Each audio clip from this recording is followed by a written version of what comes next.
We're here in the World War II Victory Museum, the star of the Kruse Museum complex.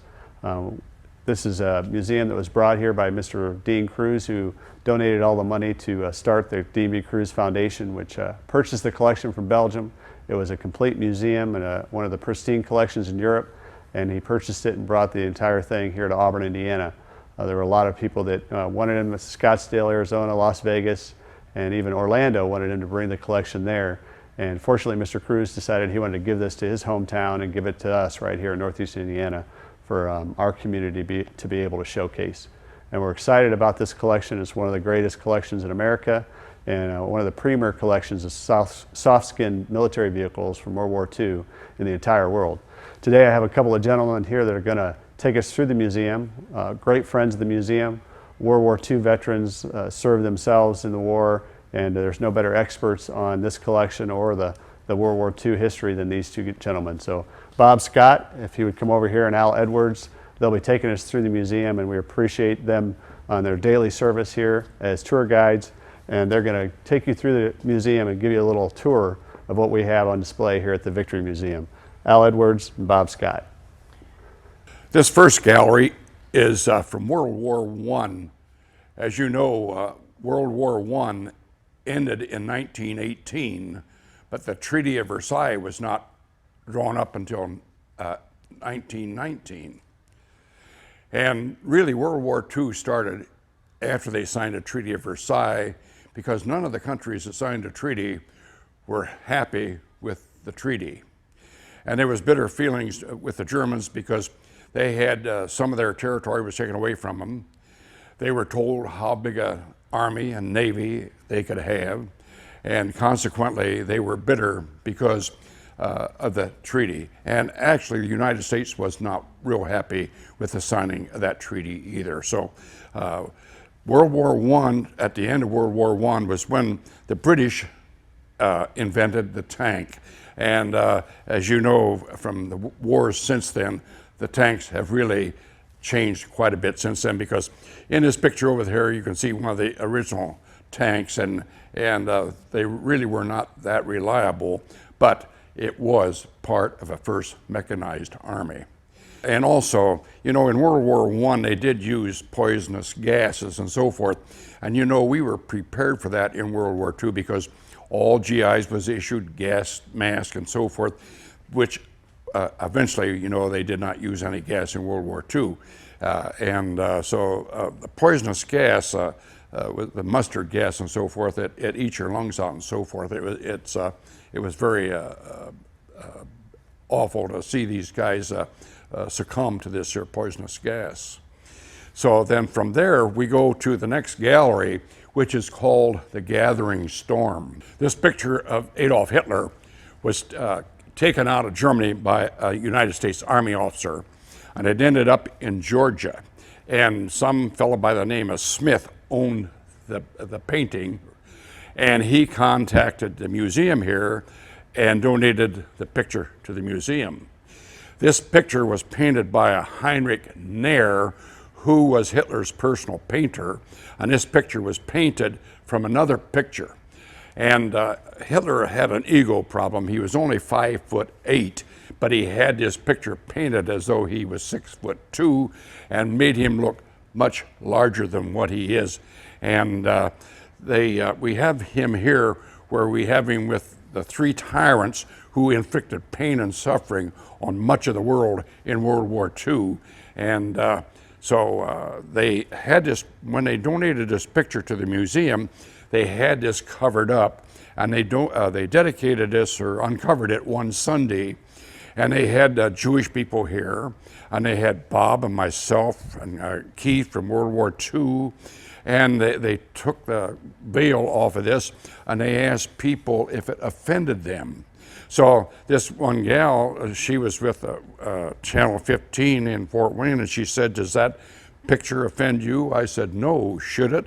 She said, "Well, I thought maybe it would because it brings back memories of World War II." I said, "No, that picture is where it should be because this is a World War II museum."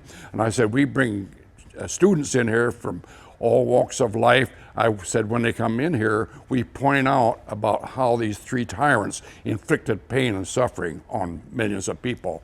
So we have it in the right spot. Now this over here is called a dummy tank. As I told you that when they signed the Treaty of Versailles, Germany was limited to the amount of tanks and so forth that she could produce and have in a peacetime army. So Germany did not have enough tanks to train their officers, so they built these, and these are called dummy tanks. Some of them are built on a Porsche chassis, some of them are built on a Volkswagen chassis, some of them are made out of plywood, and some of them are made out of tin. And this is what they used to train their officers with. But they also, when Hitler got into power, he continued making these, and they lined these up along the French border so that when the French and the Allies would see these, they'd say, boy, they sure have a lot of tanks. But we kind of beat them at their own game, because over in England, we had inflatable tanks, and one guy could pick up this there inflatable Sherman tank, and we lined those up. And so when the Germans come over, we said, yeah, we got a lot of tanks too. So it called a dummy tank. So then later on, Hitler disregarded the Versailles Treaty altogether, and that's how he just manufactured whatever he wanted to manufacture the war equipment that he had. This truck here is an Opel Blitz. The reason they call it Opel Blitz, it was manufactured in a General Motors plant in Germany. They had Ford plants and General Motors plants over there. And when war broke out, Hitler nationalized those plants and took them over, and they started producing stuff for the German army. And this particular truck has interchangeable parts in the engine that could be interchanged with a Chevy engine in the United States. However, this is only a two-wheel drive truck, where all our trucks that we had in a service, including our Jeep, were four-wheel drives. And Germany did not enjoy the steel production like we had in the United States, so they utilized wood as much as they could in their war equipment. And if you notice, they have a lot of wood on the bed back there, and further along in the museum, they have trucks where the whole upper portion is wood and made out of pressed cardboard, because they did not enjoy the steel production like we have in the United States. But this is called an Opel Blitz, and it does have a broken windshield, and that is not a victim of the war. This windshield got broken in shipment to this museum.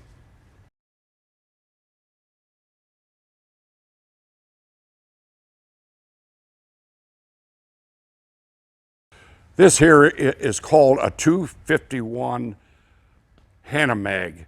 There was 4 versions of the Hanamag. There's a A, B, C, and D. We in the museum, we have a A, C, D. We do not have a B. We are told this is the only remaining A version of the 251 Hanamag. And if you notice how the engineering on this piece of equipment is very elaborate. The B, C, and D version, they eliminated some of this stuff on here so that they could produce the piece of equipment quicker and cheaper. This here that has doors on the back, and you could put 10 or 12 soldiers in the back. You had a driver and a co-driver. You have a machine gun on here. You also have periscopes up there. So when these guys are sitting in the seats behind, they're sitting down low and they can't look over the top, so they use those periscopes to see if the enemy is out there. And if they see the enemy, they have gun ports on the side here, and they raise those gun ports and that they can shoot down the enemy. They use this is armored personnel carrier, and they also use this to follow up the tanks. And you have seen movies on TV where you see a tank and you see the troops crouched down behind the tank to get some protection. Well, this here is what they use. Instead of crouching down, they put them in these, and they use these, and it afforded some protection to the soldiers. And it was a very well engineered piece of equipment, and it's also called a half track. The reason it is called a half track, you have the wheels on the front and it's half track on the back. We also have pieces of equipment in here where they're full tracks, where they have tracks going all the way around. And as we get further along in the museum, you will see the difference where they changed the design in manufacturing. this piece of equipment. Behind this equipment is another piece of equipment that is very similar to this. From here on down, it is almost identical, but from the top, it is open. And those was used by German Army engineers, and they were called pioneers. And virtually, it is the same as this, except, like I told you, it does not have the armament on it. We will find that all the artifacts in here, all this is documented and it is all original. This was all used by some German Army personnel during World War II. And this all came over from the museum when it was in Belgium. And this one particular rifle right here was used by their paratroopers, and the stock folds up. And you can see when it's folded up, it makes it smaller and easier to carry around, but it could be used either way. And we had a gun similar to this where the stock was not made out of wood and it was made out of metal just like that. But this is all original equipment. And we have a lot of equipment that is not on display because we are in the process of arranging the museum so we get more cases to put more stuff out. This piece of equipment right here is a 1/2 ton 4x4 utility truck, and the total production of these was used by the U.S. Navy and the U.S. Marines. And this was built by International Harvester, and as you know, they had an International Harvester plant in Springfield, Ohio, and they had a plant in Fort Wayne, Indiana. And the reason we have this here is to depict Pearl Harbor. As you remember, on the 7th of December when they bombed Pearl Harbor, why they had some of these trucks in there, if you recall that picture where the Navy personnel was riding around in some of these, and the Japs just mowed them right on down. But anyway, this is just to depict the bombing of Pearl Harbor. These are all Italian vehicles right here. And Italy never went in for track vehicles much. They went in for equipment with high road clearance. This particular one is a carryover from World War I, and it had two versions of this. They had the hard rubber tires and they had the pneumatic tires. And however, this has four-wheel steering, and they had that back then. And this particular one is not electric start. This is a crank to start this thing up. The Germans liked this because the roads and so forth over in Europe were nothing like we had in the United States, and this had good traction over there on the roads and also in the wooded areas. So the Germans liked this, and so did the Italians. This particular one right here, you can see the big high road clearance on this, and this is called a prime mover. A prime mover is a piece of equipment that can haul or pull big artillery pieces or big pieces of equipment. And you can see that's about 4 feet to get into that cab, and it is got high road clearance. This piece back here is, you can see that it's four-wheel steering because you can see the wheels on the back are pretty well pronounced where they could take this right around in a complete circle. And that is a massive truck, and it is well engineered. And the Germans had one that they built similar to this. As you get further down in the museum, you will see the comparison between this and the Germans. And actually, this one is better built than the German one. This particular truck right here is another Opel Blitz, and built in a General Motors plant in Germany. And this truck, any piece of equipment with the palm tree and the swastika, was used in the Africa Corps. You know, there was a tremendous battle in Africa, and the Allies had pushed the Germans back, and the Germans had pushed the British back before we got in there. And when we got in there, why then we drove the Germans out of Africa. And this piece right here is called a Lorraine. And when France surrendered, all her equipment was turned over to the Germans, and they painted it and put their insignias and so forth on it, and they used that against us also. They use this piece of equipment to take stuff to the front lines because it has a low silhouette, and they afforded some protection to the person that was driving the thing. This here, they would use this to take supplies, food, ammunition, and so forth, but you can see that it did not have a big payload because all they could haul what was in this little box of fare back here. And you can see that this is a full track. The track goes all the way from the front to the back. They call that a full track vehicle. And you can readily see too that the palm tree and the swastika is on there. The thing on the fender over there is called a no-tech. When you're driving a vehicle at night in a war zone, just like in London, when they say it's blackout, it is blackout. You walk around with your hand in front of your face. Well, when you're going down a column at night in some vehicles, you have to have some kind of light there because somebody coming the other way has to know that you're there. And this puts down a glare on the road, and so that somebody coming the other way can see that somebody's coming the other way. So it's called a no-tech. And I'll show you further along how we improved that idea on our trucks. This piece of equipment right here was probably one of the most feared pieces of artillery in World War II. This is the famous German 88.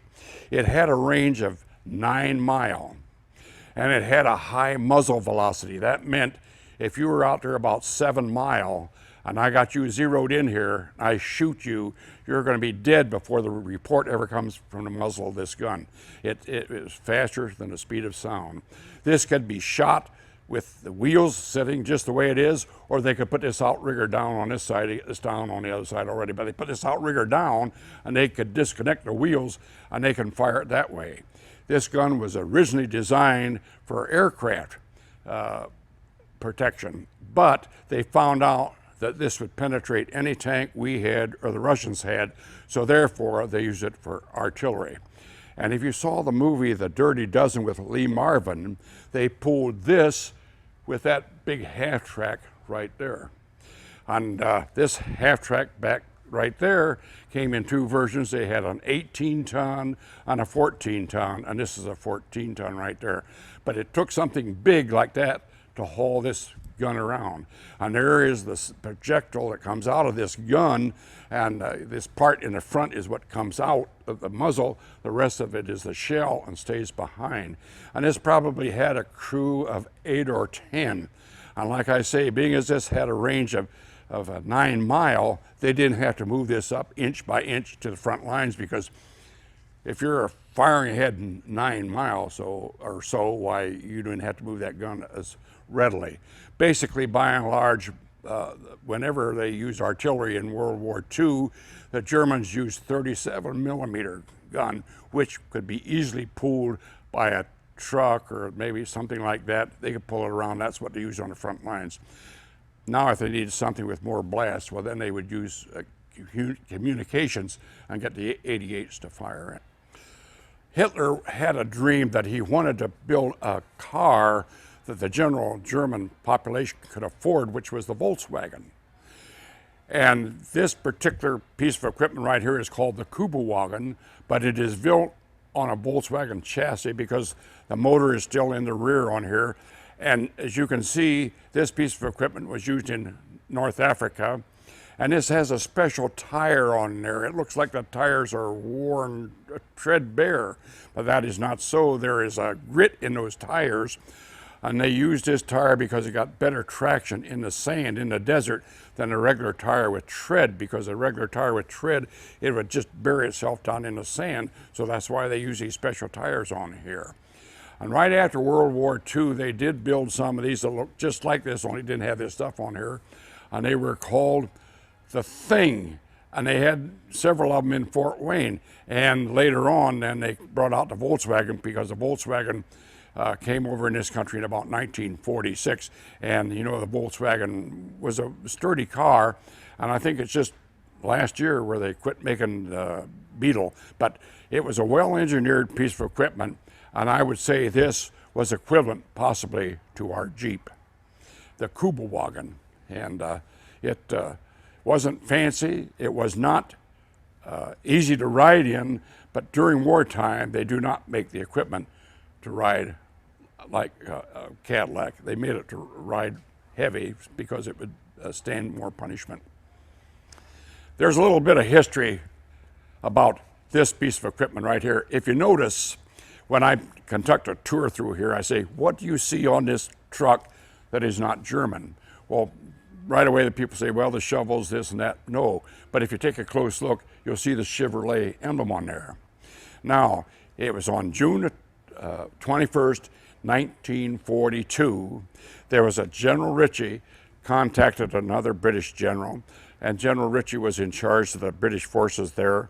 And he said, sir, this was 2 a.m. in the morning. He said, sir, I'll fight to the last man and the last round to defend Tobruk, North Africa. 4 hours later, General Ritchie contacted this general and he said, sir, he says, I want your permission to surrender. So he surrendered, and in so doing, he turned over 35,000 British troops, tons of supplies, and 2,000 pieces of equipment in running condition, and this is probably one of them.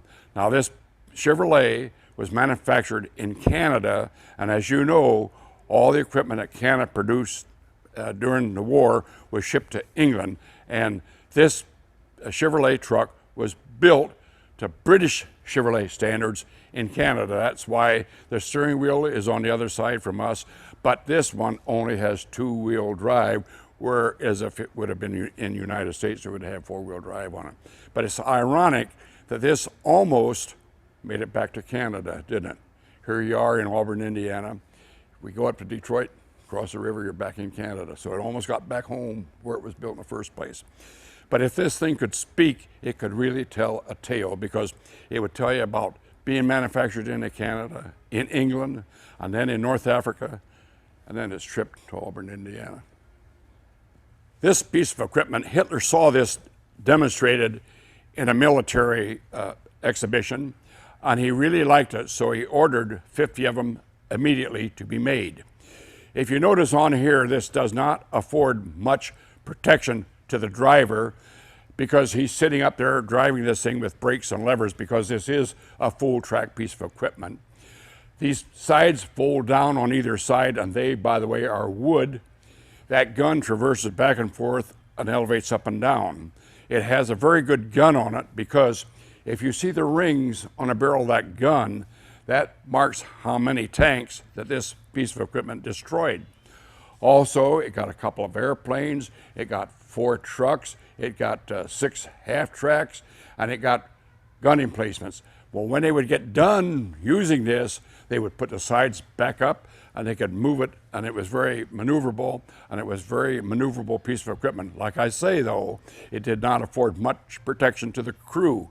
But, you know, during wartime, they expect people to get killed. So it really earned its keep as far as having a good gun on it. This piece right here is, as I told you, they was short on steel. All this top is made out of wood. If you see the door, it's got plywood there, but it's got a piece of angle iron around the door. Now, they use this in North Africa also. Now, if this piece of equipment got on mushy ground, they would put these grousers in these tracks, and when they got it on a more solid ground, they would take the grousers out of the tracks, then put them back in the rack. And this is also steered by those levers and brakes. As you know, when you're running a bulldozer or so forth, you use brakes and levers. For example, if you wanted to turn left, you brake this side, and this track on the other side will turn you around this way, or vice versa. Like I say, they're rough riding. They were not built for comfort. I told you back when we was overlooking those Italian trucks that the Germans built a piece of equipment similar to the Italians, but wasn't as good.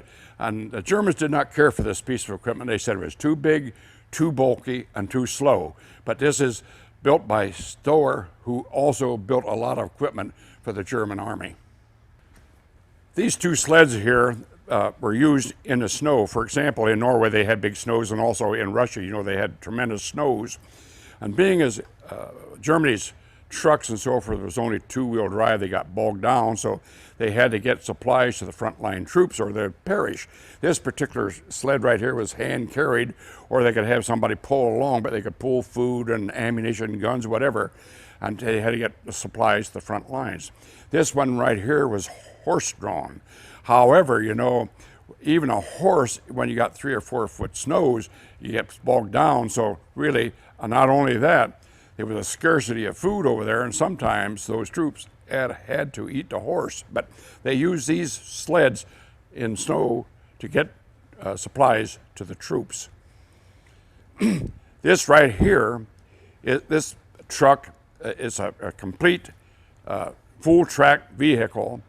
You notice that the back of it is all wood. This part, the front here, is metal. This was used by the 16th Grenadier Division SS. If you notice that they have the SS on here to designate the SS. On this fist on here is their emblem. This goes back to 1700, where a German officer lost his right hand. So the story goes that they built him an iron prosthesis.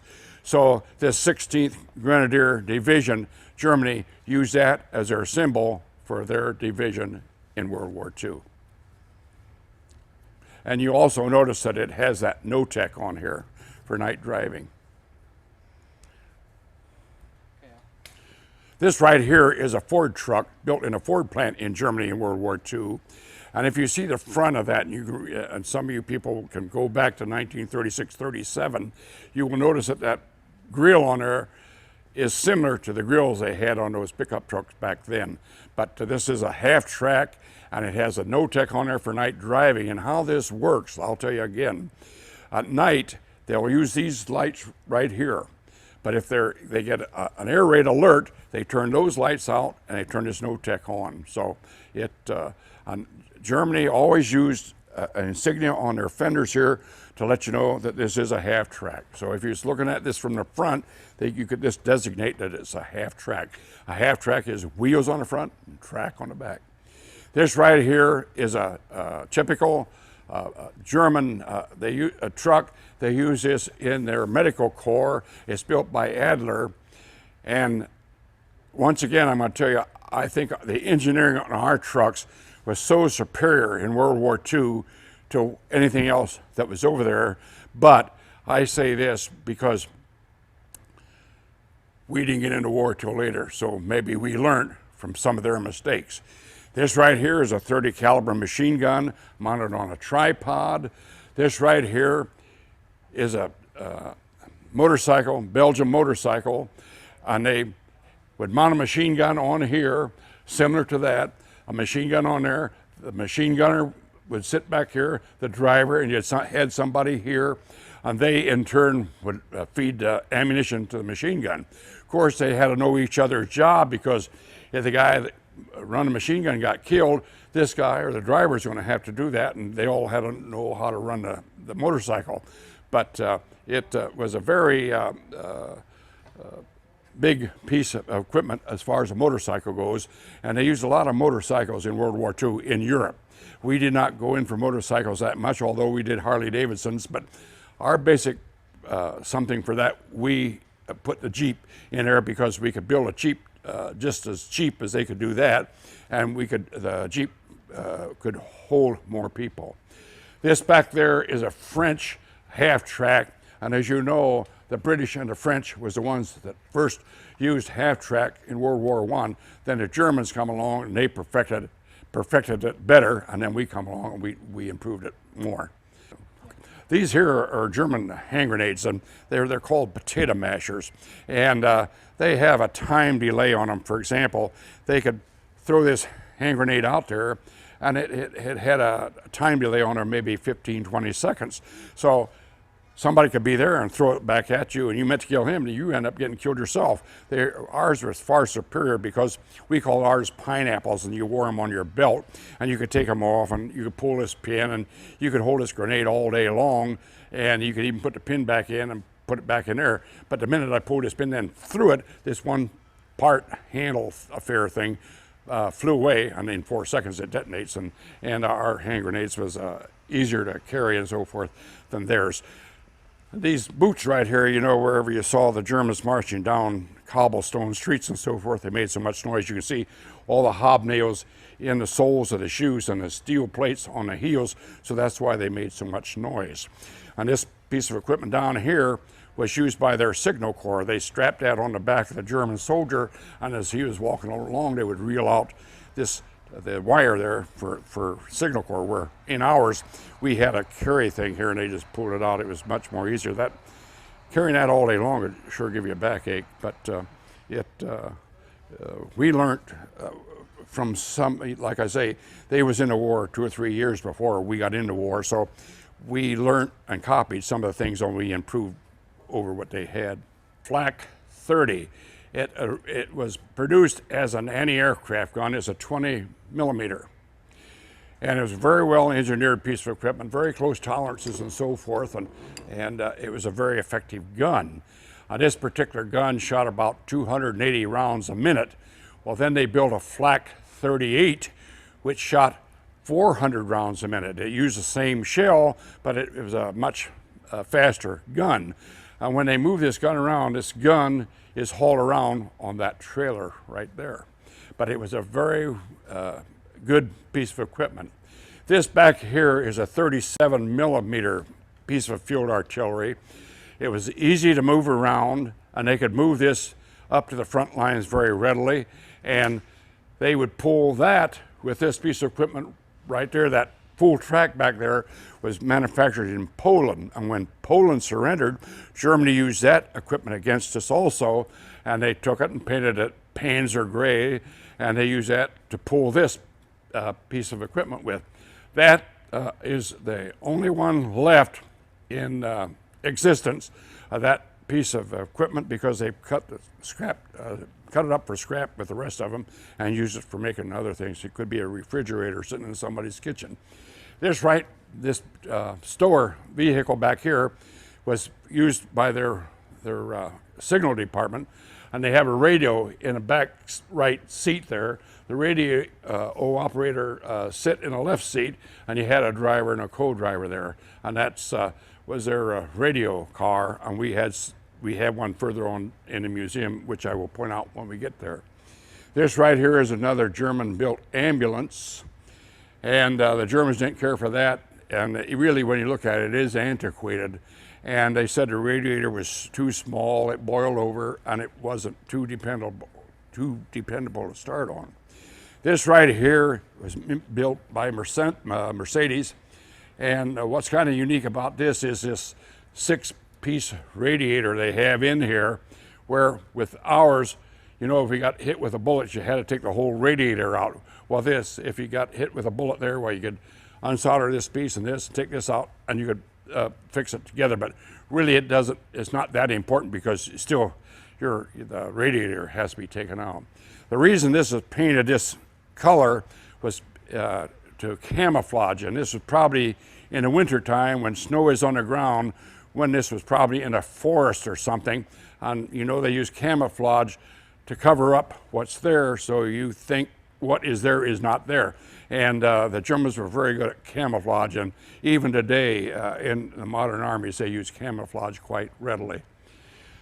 These 4 pieces of equipment right here are French, and they're 4-wheel steering on these, and the back wheels turn too, and this particular one is called a prime mover.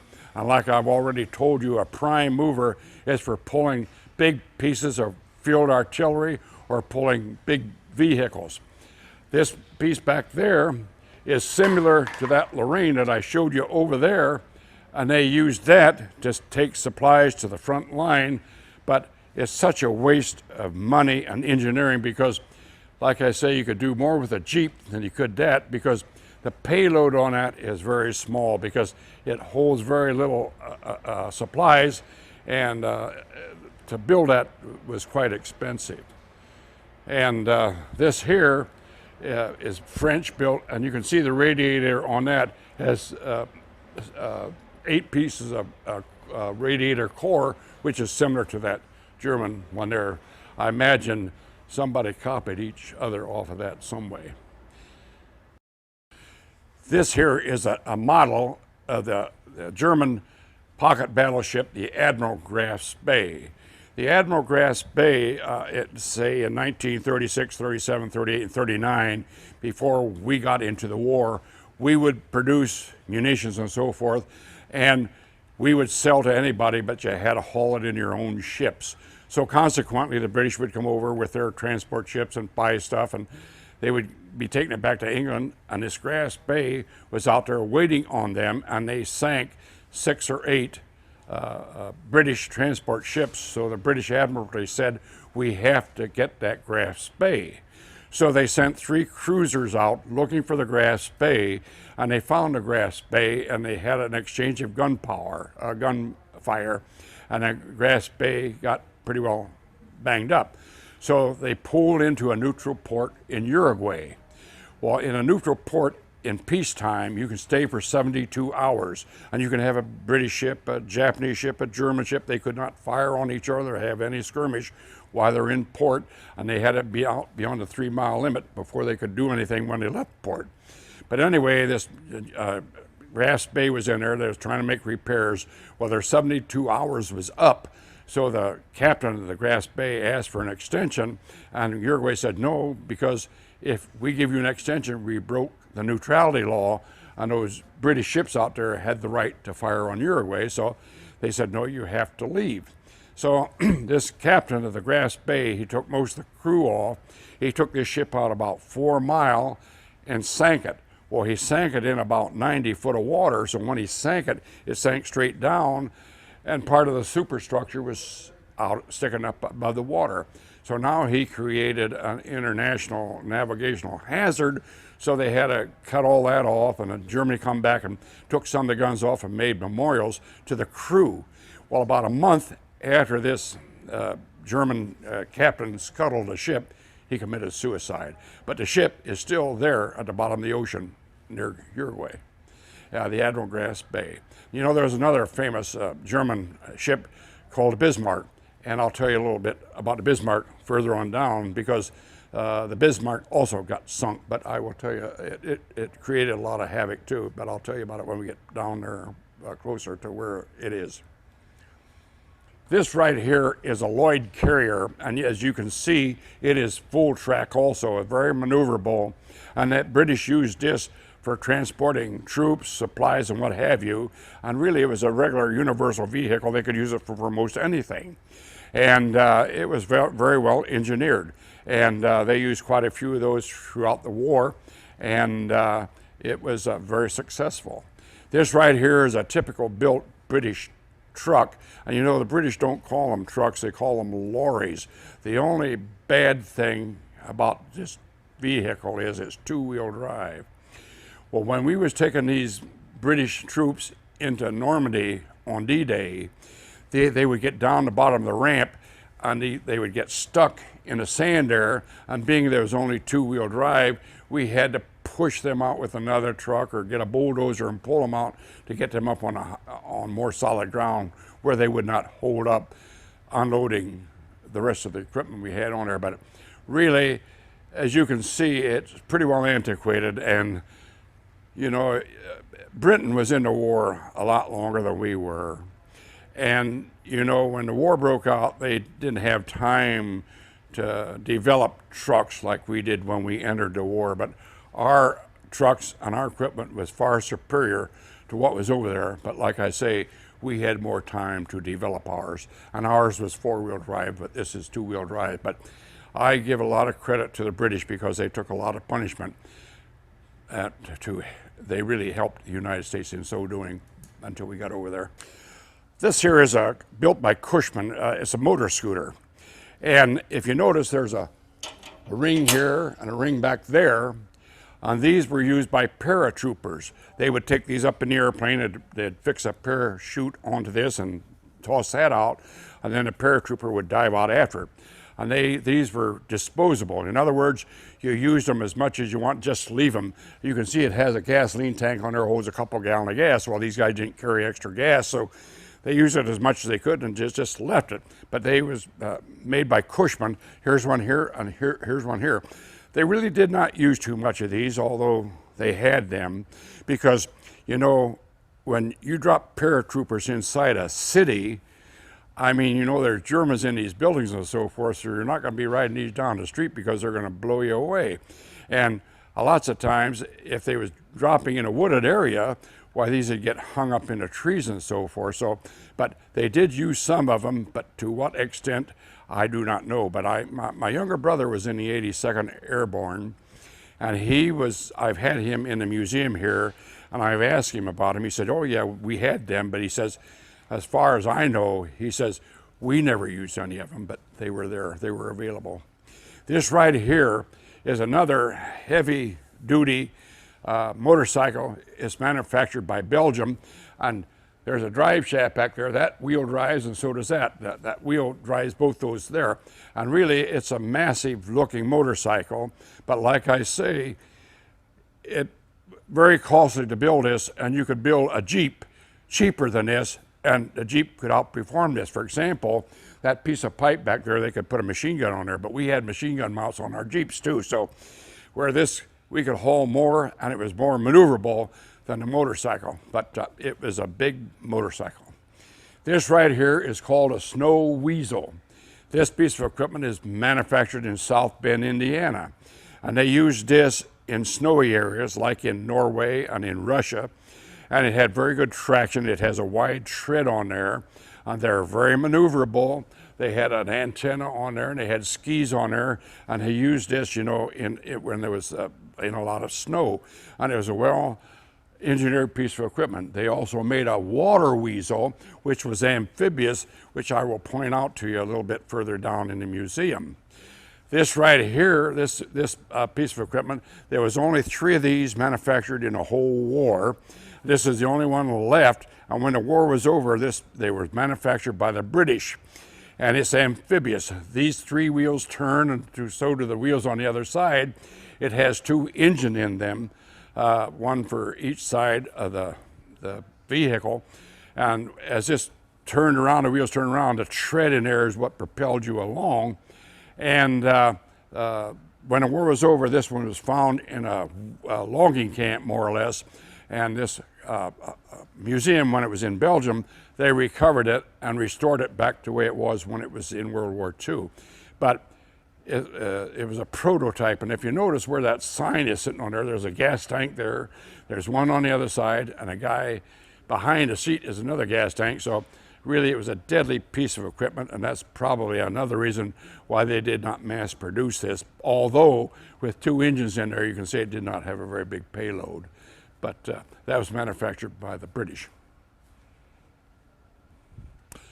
This piece of equipment right here is built by Stower, and as I've told you before, Stower built a lot of equipment for the Germans in World War II. This was used for anti-aircraft guns. It has 50 caliber machine guns mounted on the back there, but they also could use this to mow down a column of troops. So it was a multi-purpose. They could use it for different things, but basically this was for anti-aircraft guns, and they could move it around quite readily. As I told you earlier, that Germany did not enjoy the steel production we had in the United States. This whole upper thing is plywood. The doors and the cab is pressed plywood, or excuse me, pressed cardboard. You know, you can press cardboard to almost like steel because, you know, we make masonite in this country. It was very brittle and very hard and so forth, and that's made out of resin and so forth. So when they made that, the whole top is other than steel. But they use this piece of equipment more or less to haul troops around. They could use it for a kitchen, field kitchen. They could use it for a field hospital where they could take care of sick, but they could also use it for hauling people around. Now, the wording on the side of that says, keep your mouth shut. And the reason they had that on there, for example, we had similar sayings. We used to say, loose lips sink ships. And I remember when I would come home on a leave, I only had 2 in 4 years, but then when I come home on leave, they say, don't tell them where you've been or where you're going. Because, you know, they had a 5th column in the United States, and, you know, we had people infiltrated in the United States who were enemies to us, and they would get that information to somebody, and I could say, well, I'm going on board a ship here in Massachusetts, Boston, Massachusetts, and we're going to go out through such and such. Well, you'd have an enemy ship waiting there to sink you. So we used to say, loose lips sink ships, and the Germans was a little right to the point. They said, keep your mouth shut. And that virtually says the same thing over there on that truck, only it's only in 3 words instead of 4.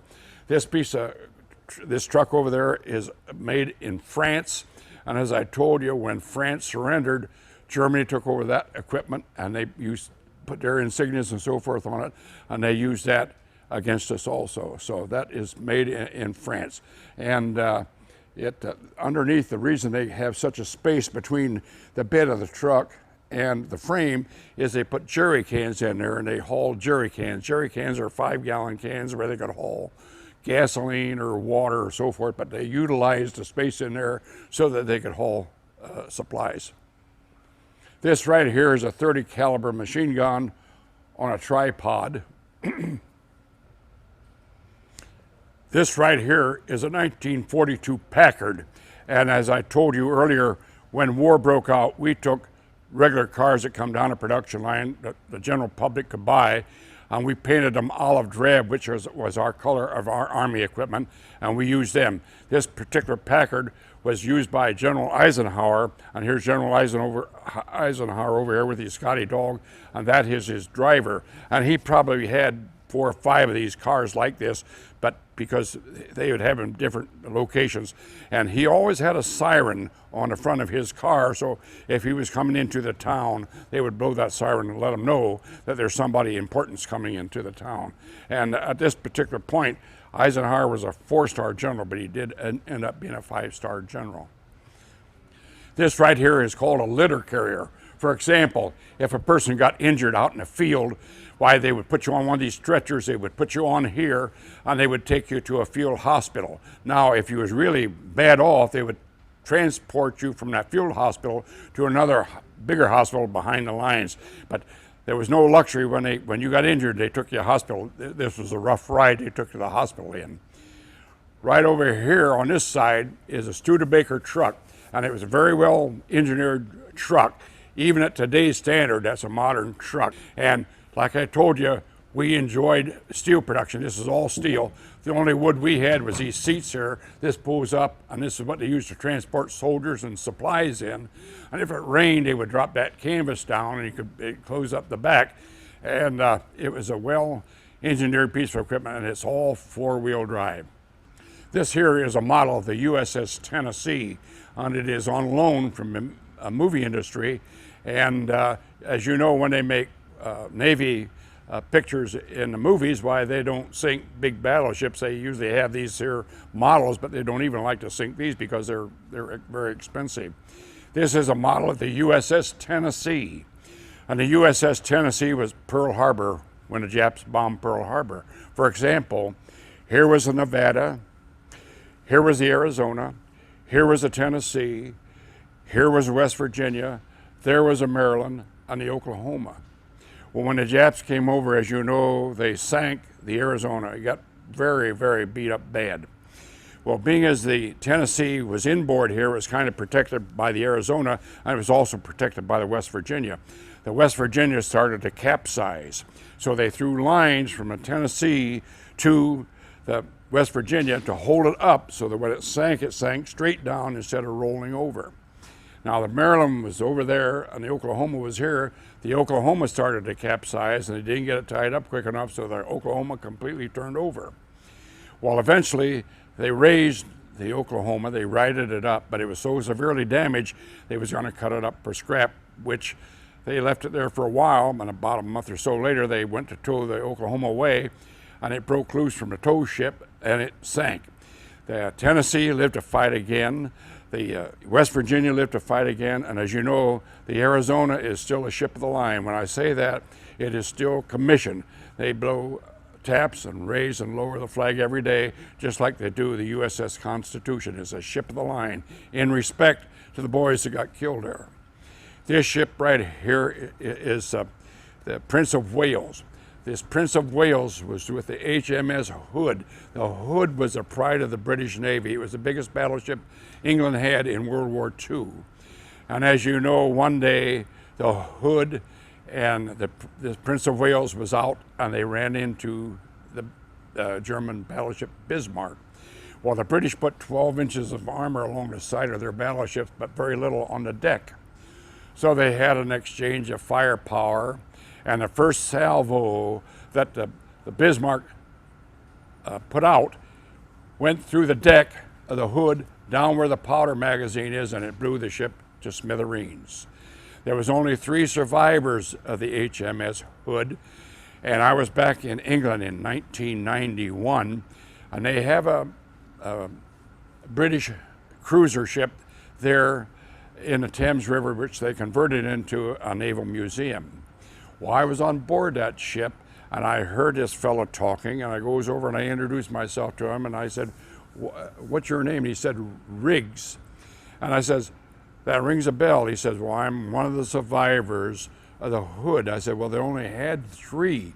And I said, "How did that come about?" He says, "Well, Al," he says, "we were sinking on down." He said, "I figured I was going." He said, "All at once it just seemed like some force was pushing me back up." He said, "It must have been an air bubble or something." He says, "I broke water and I was about 18 inches in the air and came down back in the water." And he said, "It was 3 of us survived."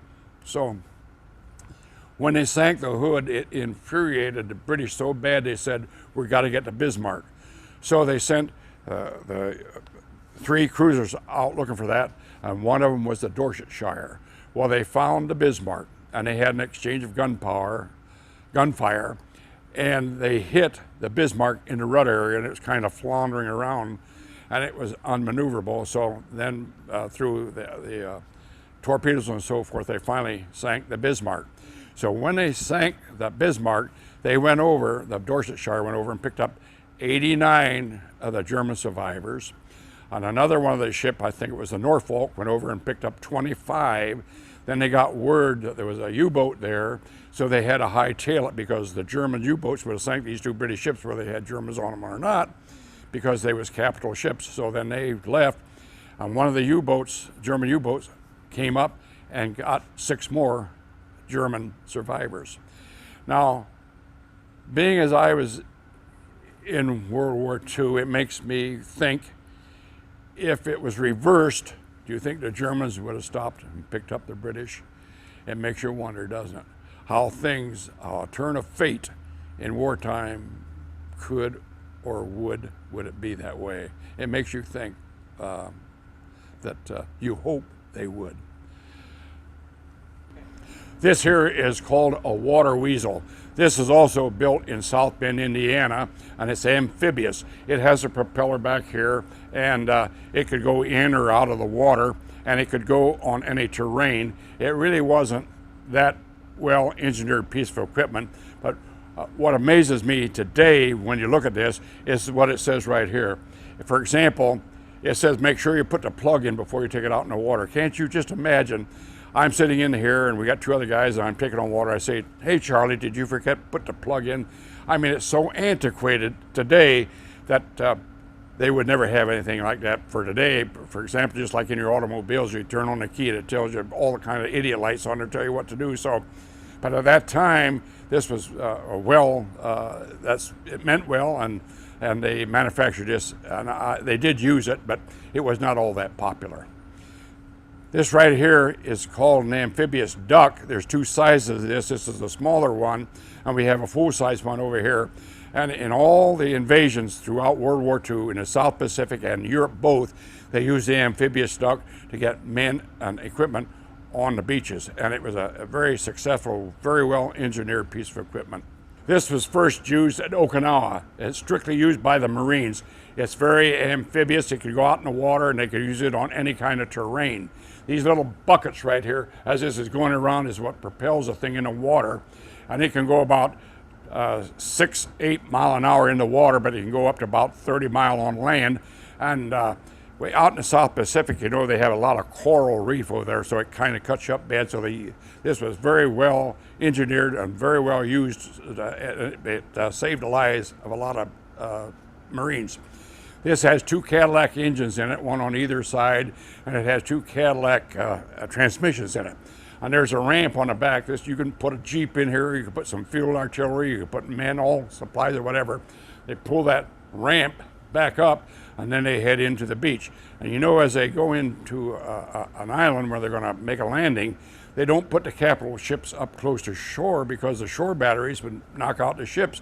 So that ship might be out there about 5 or 6, 10 mile.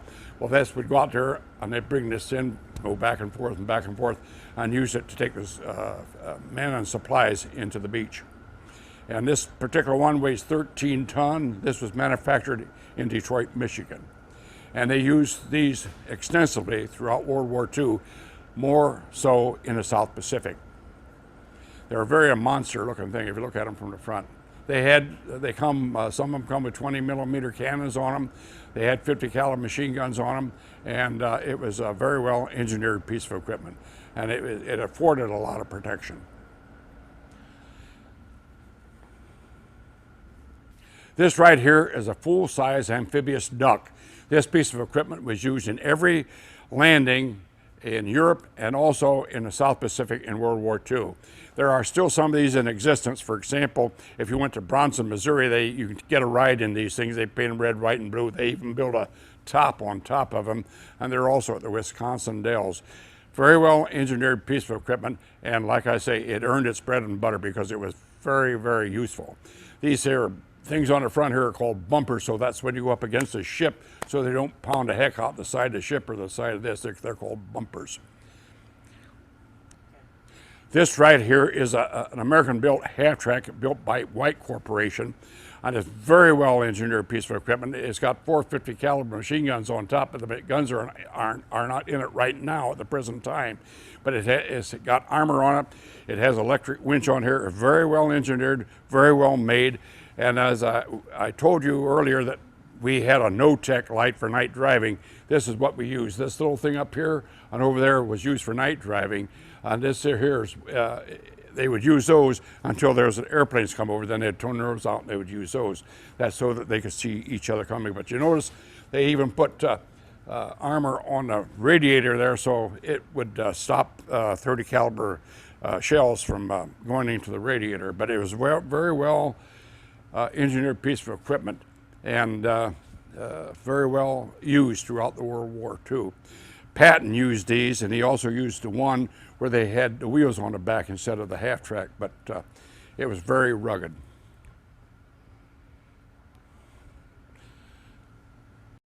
This right here is a 105 howitzer.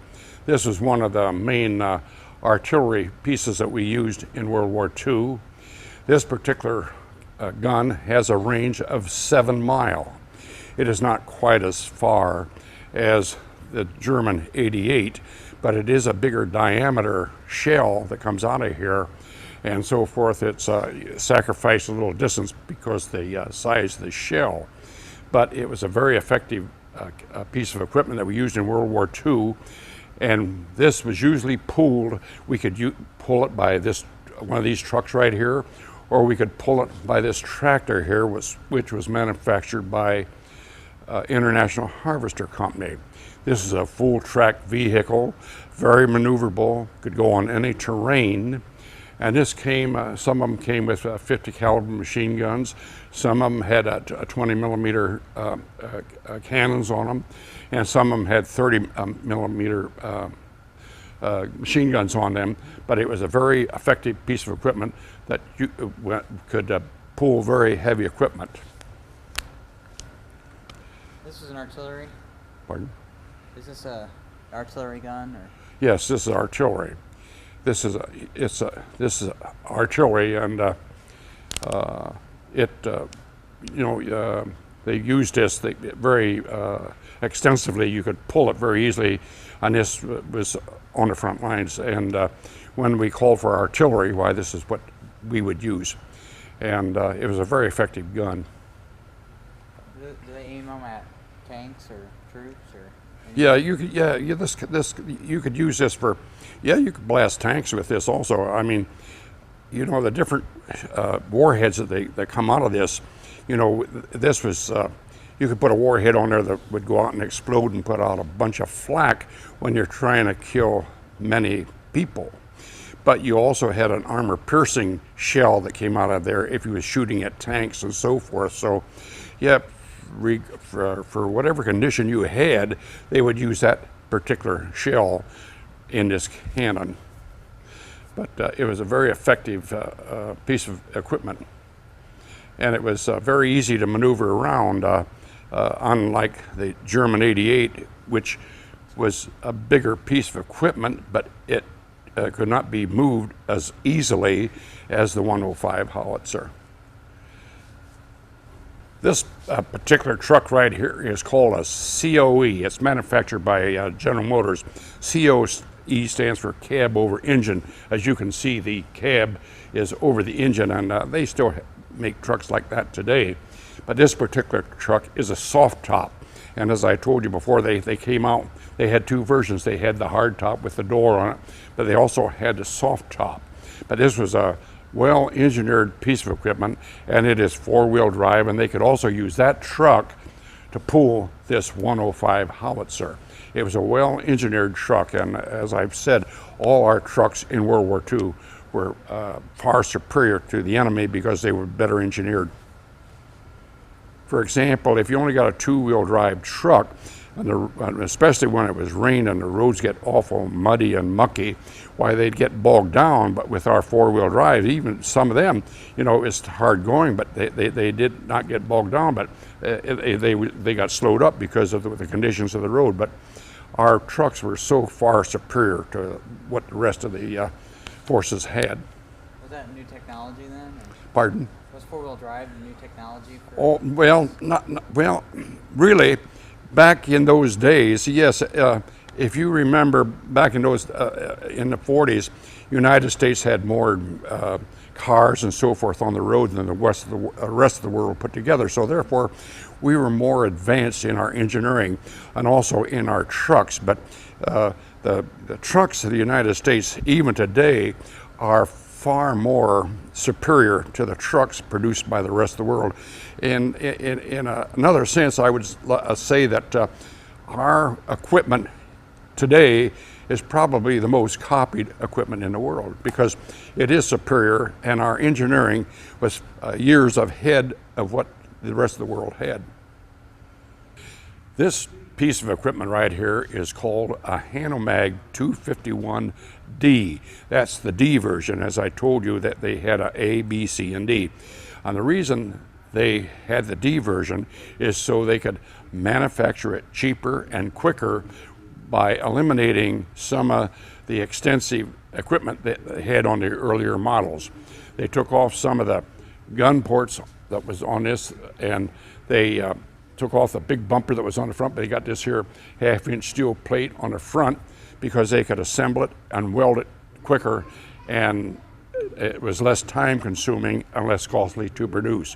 But it was still an effective piece of equipment. We have another Hanomag, the C version, which is further down in the museum. But this is a half track, and it's got wheels on the front and tracks on the back. That's why it's called a half track. And it was a very engineered piece of equipment. This piece right here is Czechoslovakian built. And as you know, when Czechoslovakia surrendered, all the equipment that Czechoslovakia had, the Germans used that against us. They painted it their colors and they put their emblems on it. As you can see, it has the German marking on the side. It has a fairly decent gun on there. As you can see, every ring on that gun is a tank of ours that this particular piece of equipment knocked out. But it was a well-built piece of equipment for the time, although it was not as good as the tanks that we had. But nonetheless, when they captured this equipment, they used that against us too, so we had to use more of our equipment to overcome the odds of the equipment that they got for nothing, you might say, as they invaded the country. This piece of equipment right here is supposed to represent George Patton. And as you know, George Patton was a fantastic general in World War II, whether you liked him or not. He got things done. He was a 3-star general, and he did end up being a 4-star general, but he did not make a 5-star general. George Patton, as I say, he would not tolerate any loafing or so forth. And you know, you either liked him or you didn't like him. Personally, I liked the man, and he got things done. And I think through his efforts, the war was over a little quicker. And this particular vehicle, he used these, and he also used half tracks. On this particular, whenever they would go someplace, he would have his flag with these stars on it, and what have you. And it was armored and it was protected somewhat. And they always had a siren on that vehicle so that when he was coming into a town, they knew that he was coming into town. But George Patton was a good general as far as I'm concerned. This piece of equipment right here is manufactured by Ford Company, and it is an armored car, and it has a 37 millimeter field artillery on it. And this particular vehicle was well engineered, and it was four-wheel drive. And they even use some of these today, because the ones that they use today, they have taken the turret off, and some of the state police troopers, and also in some of the police forces in the United States, maybe you have seen some where they'll be standing up in these things and they'll be out in a crowd either trying to maintain order, or they could be in a parade. But they have used some of these since the war in different police forces. But it was a very well engineered and very maneuverable piece of equipment that we used in World War II, manufactured by Ford Motor Company. This piece of equipment right here is manufactured by White, and this was, the Canadians had this. As you can see, they got the Canadian maple leaf flag on there. And this is a well protected piece of equipment. You notice up here, this could come down. They could adjust the slits in there because, like I say, they adjust. You expose the least amount of your body to the enemy at all times, because that's to reduce the size of the target that you'll make. But it was a well-engineered piece of equipment. It is four-wheel drive, and it is very similar to that White over there that is a half-track, but this particular one is not a half-track. This right here is an anti-aircraft gun, and they're called Bofors. This puts out 40 millimeter shells, flak for airplanes, and this probably had a crew of maybe 6 or 8. And there was 2 guys on the gun, and you had a driver and the loaders and so forth.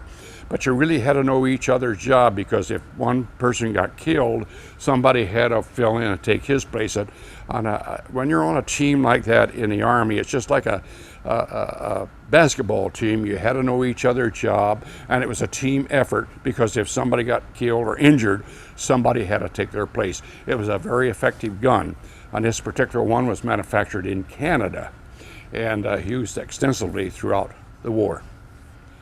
This piece of equipment right here is called a dragon wagon, but actually it is a tank retriever. For example, if a tank got knocked out, we have a big winch on here, and they would fasten on to this tank that's got knocked out, and they got ramps back there. They would pull that up on this big trailer, then they would take that tank back to the ordnance depot and either salvage parts off the tank or repair the tank that is there. And it's the largest piece of equipment we have in the museum, and you can see how large it is. And we had a bunch in here that were from the 471st Ordnance, and these fellows was here, and they was telling me about how this one fellow it was in France, and he was going down this narrow street, and he got down to the end, and he had to make a right turn. Well, he saw that he could not clear this house that was there, so he put the thing in low gear, and he said, I had to take the house with me, because he says you cannot back this up. And the roads in France and in Europe at that time were very narrow. They were nothing like we have here in the United States. So that house became a casualty, because it happened to be in a way where this thing had to go to.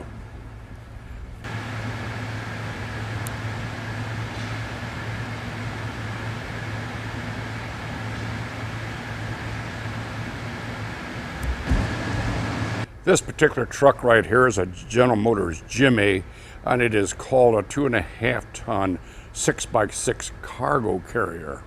This comes in 2 versions, and really this is my favorite truck in the whole museum, because it has a soft top. I prefer the soft tops to the hard tops, because you could get in and out of them should the German Air Force come over and you had to dive for cover. Well, you could get out of this quicker than one with a hard top. But this truck, for example, at Normandy Beach, there was a highway called Red Bull Highway, and these trucks were coming and going all the time. And that Red Bull Highway went all the way to Paris. And we would have German prisoners loading supplies on Normandy, and they would load these trucks, and they were coming and going all the time. And these German prisoners, we would talk to them, and really they were glad that they were captured. And they said that the war was over for them, and they hope that we stayed alive for the rest of the war. This truck right here is a 4-ton. This is manufactured by Diamond T. It's a bigger truck, hauls a bigger load, but as you can see, that has the hard top. And it takes you a little longer to get out of this truck than this one, but this truck was nicer in the wintertime when the snow and so forth was underground, because it kept the heat inside, whereas you can see we would have canvas on there in the wintertime, and that was a little bit more colder. But by and large, I'd rather ride in this one than that one. This piece of equipment right here is called a Ford T16. It's a universal carrier, and it's a full track, as you can see. And it was very well engineered, very maneuverable, and they use this for almost anything. You could haul troops, you could haul supplies. It had very good, it could go on any terrain, and it never got bogged down, and it was well engineered and maneuverable. Built by Ford. This piece of equipment right here is called a dingo, and this is built by the British, and it is a scout car. As far as engineering standards, I didn't think it was that great, because, for example, you had to get in through this little door right here. Well, once you're in, and it held 2 people, why, if you're going down the road and say the Luftwaffe came over, why, you're going to play heck getting out of that, because you either have to jump out of the top or get out through that door. But not only that, our Jeep outperformed this, because you could haul 4 people in a Jeep that done the same thing. Our Jeep is 4-wheel drive, and this is only 2-wheel drive. But at that time, this was called a dingo, and it was manufactured by the British. This piece of equipment right here is a Hotchkiss anti-tank, and this was manufactured by the French. And when France surrendered, she turned over 900 of these to the Germans, who in turn, they painted them their colors, and they used that against us also. It had a fairly decent gun on there, but it was not that maneuverable of a tank. As you can well see, that the turret does not turn and so forth. So that meant if I shot one shot, if I want to, and you're moving, I'm going to have to jockey my tank around to get another shot at you. Whereas if the turret turned, why, the tank could stay there and turn the turret. It was an early version of that the French had when the war broke out, and as they surrendered, why, naturally, the Germans took it over. Okay. This particular motorcycle was built by Zundap, who built a lot of motorcycles for the German army. And you know, the Germans used a lot of motorcycles where we used, we had some Harley Davidsons in there, but basically we relied on our Jeep. This particular motorcycle, as you can see, there's that axle, that wheel drives, and this wheel drives over here, that axle goes across, so it's 2-wheel drive. And their motorcycles was well built. As you can see, they had this 5-gallon jerry can on there. That's for hauling extra gasoline. And they had a machine gun mounted on the back. That man sitting on there, he was a machine gunner. This guy was a driver. This particular guy over here was a loader who loaded the machine gun. And they had to know each other's job also, because if he gets killed, one of these other guys is going to have to take his place, and they all had to know how to run a motorcycle. But as far as motorcycles go, this was a well-built motorcycle that Germans had during World War II. This piece of equipment right here is what we copied our bazooka off of. This is very similar to our bazooka, but as you can see, this had to be drawn by a piece of equipment, whereas our bazooka, one soldier carried the barrel, several soldiers, they carried the ammunition and so forth, but this is what we copied our bazooka off of in World War II. But this particular piece was built by the Germans. This right here is a Hanomag 251C version, and you can see that I showed you the D back here, but you can see this is the C, and they modified it one more time so that they could produce it quicker and more easily. And you can see that the tracks on this thing, you can see how massive they are, and it was a well-engineered piece of German equipment. And this, by the way, is Germans' emblem that they use on all their equipment. A lot of people think the swastika was their emblem as far as the country goes, but this is what the symbol that they use on their army equipment, which was a black and white cross, and that's what they use on their equipment. This piece of equipment right here is a rocket launcher, and you can see the barrels up there, and that's on a hydraulic, and you know when they shoot a rocket, they elevate that up. But this was used towards the end of the war, and it was a very effective piece of equipment. And you know, that really, out of World War II, was a start of the rockets as we know it today. But this is the early version of it, and it was a well-engineered piece of equipment. This tank right here is called an M18 Hellcat tank destroyer. It's manufactured by Buick division of General Motors. A very well-engineered piece of equipment, and it relied on speed. And if you notice, even the tracks on here are rubber. This particular tank could go between 50 and 60 miles an hour. And it had good firepower. Now, as far as firepower as a German Tiger tank, the Tiger tank had a better gun on here than this. But this relied on its power and so forth, and we enjoyed the luxury of production in the United States for maybe they had a Tiger tank there, but maybe we'd have 3 or 4 of these here, plus the Sherman tanks. But this gun, it could shoot real easy, and you notice the turret turns and so forth. They didn't have to move the tank, where the Tiger tank, it was harder to move, and they could not shoot as fast as this tank could. So if we got 3 or 4 of these against the Tiger tank is going to be history. But it's a very well engineered tank and was used throughout the war. And it has a very good gun on it. And as you can see, just looking at it, you can see it's a well engineered piece of equipment. This right here is where the United States and Russia met at the Elbe River, and this is where they're shaking hands. And that piece of equipment back there is built by White Corporation in the United States. You know, back then we had Lend-Lease, and we would build equipment for the other countries, and even though it was manufactured in the United States, it had their markings on it as the Russians. But this is where they crossed the Elbe River, and this is where the American Army and the Soviet Union met. And this is supposed to be where they shook hands. This right here, this section is really the last phase of the war. This is supposed to be Berlin. You know, at the end, the Germans was trying to protect Berlin, and it was in rubble. The Allies controlled the air, and there was not much worry about Luftwaffe anymore. But the Germans had a lot of these guns sitting around because they're anti-aircraft guns to shoot down the Allies when they come over to bomb Berlin. And eventually, you know, Germany succumbed to the bombing and so forth, and that's when they sued for peace. And this is supposed to depict the last battle of the war of Berlin. Gun right here was for defense of Berlin at the end, and Germany was defeated, and they were using any tactic or anything they could use to fend off the Allies, but it was all in vain.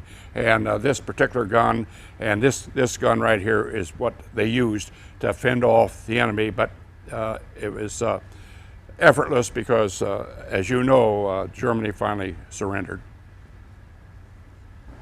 These 2 trucks here are from Vietnam area, and they're privately owned.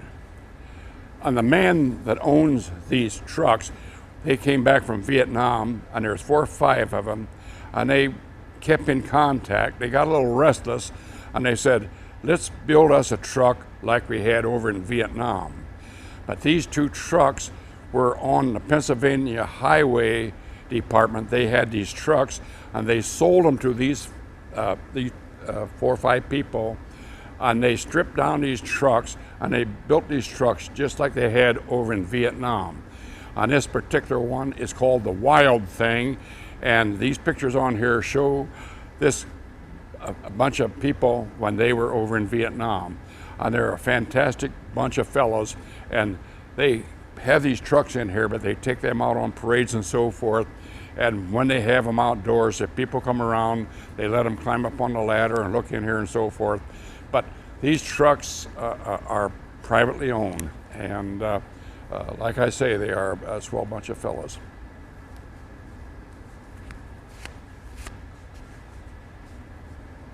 These guys in here, this particular truck, for example, will burn on anything. It's a diesel, but it'll also burn on